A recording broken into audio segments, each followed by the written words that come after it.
เดี๋ยวโยนดอกไม้ก่อนไปทางนอกในเวลาโยนดอกไม้แล้วคนว่าจักหน่อยจังโยกต่อวสันเจ้าบ่าวเจ้าสาวพร้อมโดยหมู่เพื่อนหมู่เพื่อนเจ้าบ่าวแล้วหมู่เพื่อนเจ้าสาวถือว่าเตรียมพร้อมแล้วเพื่อนมาเนาะต่อไปจะเป็นอาการโยนซอดอกไม้เอาขอเชิญสำหรับท่านใดมีแฟนท่านใดยังโสดนะเตรียมพร้อมทั้งด้านหน้าเวทีขอเชิญและขอเชิญเจ้าบ่าวเจ้าสาวขอเชิญทั้งด้านหน้าเวทีเนาะเพื่อโยนซอดอกไม้ว่าผู้โชคดีครั้งต่อไปจะเป็นท่านใดเนาะ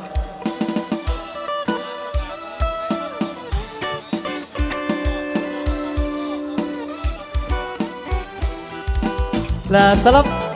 พิเศษทั้งเจ้าบ่าวเจ้าสาวเพิ่นว่าท่านใดที่ว่าเป็นผู้โชคดีได้รับซอดอกไม้ไปแล้วจะทั้งเจ้าบ่าวเจ้าสาวเพิ่นจะมีรางวัลเป็นเสือกับผ้าพันคอสโมสรลาวโตโยต้ามอบให้เนาะเป็นพิเศษสำหรับท่านใดเป็นผู้โชคดีทั้งหนาไปที่โสดมัดทุกคนบอกโสดบ่ผู้ใดโสดผู้ใดมีแฟนมาอยู่ใดไฟโสดไฟมีแฟนมาอยู่ใดเดี๋ยวขออนุญาตมือกล่องจำให้หน่อยด้วยอยากได้ภาพเพื่อกัน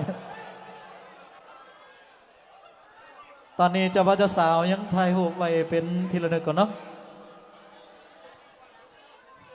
เอาเกี่ยมพ่อแม่นบ่มัดเท่านี้บ่คนโสดนี่เนาะคนโสดคนมีแฟนในซอดอกไม้มีมูลค่าเท่าไหร่โคศกยังบ่ฮู้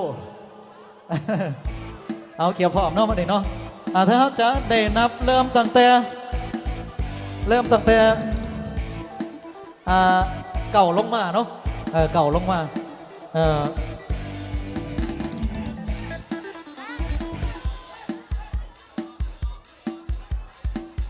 สร้างภาพเพิ่นเกี่ยวพร้อม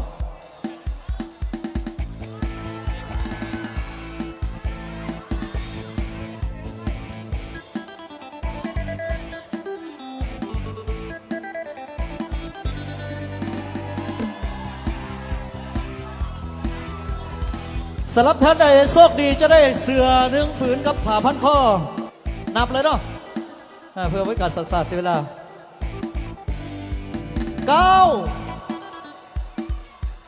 บ่พันหลอกกันเด้อบ่พันหลอกกันเพิ่นว่าหลอกได้บ่เป็นหยังเนาะ8 7 6 5 4 3เดี๋ยวเอาไม่นับไม่เลื่อมข้อศกเลื่อมเพราะว่าอันนี้บังกล่องข้อศกแป๊บหนึ่งโอ้ยข้อศกเด็กกันหลายแนวเพื่อกันเนาะเอาสิครับนับเพียงหาลงมาเนาะเพียงหาลงมาบัดนี้เพียงหาลงมาหา4 3 2 1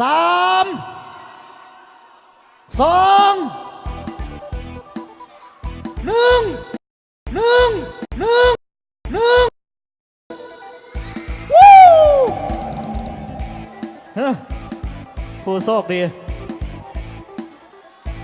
เดี๋ยวสำหรับท่านใดโชคดีขอเชิญทั้งด้านหน้าเวทีเนาะขอเชิญทั้งด้านหน้าเวทีเจ้า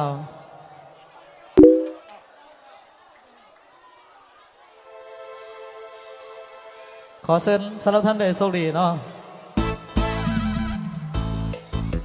คือว่าทั้งเจ้าบ่าวเจ้าสาวมีของขวัญจะมอบให้เป็นเสือ1 ผืนพร้อมด้วยผ้าพันคอเนาะคือว่ามอบให้เป็นพิเศษ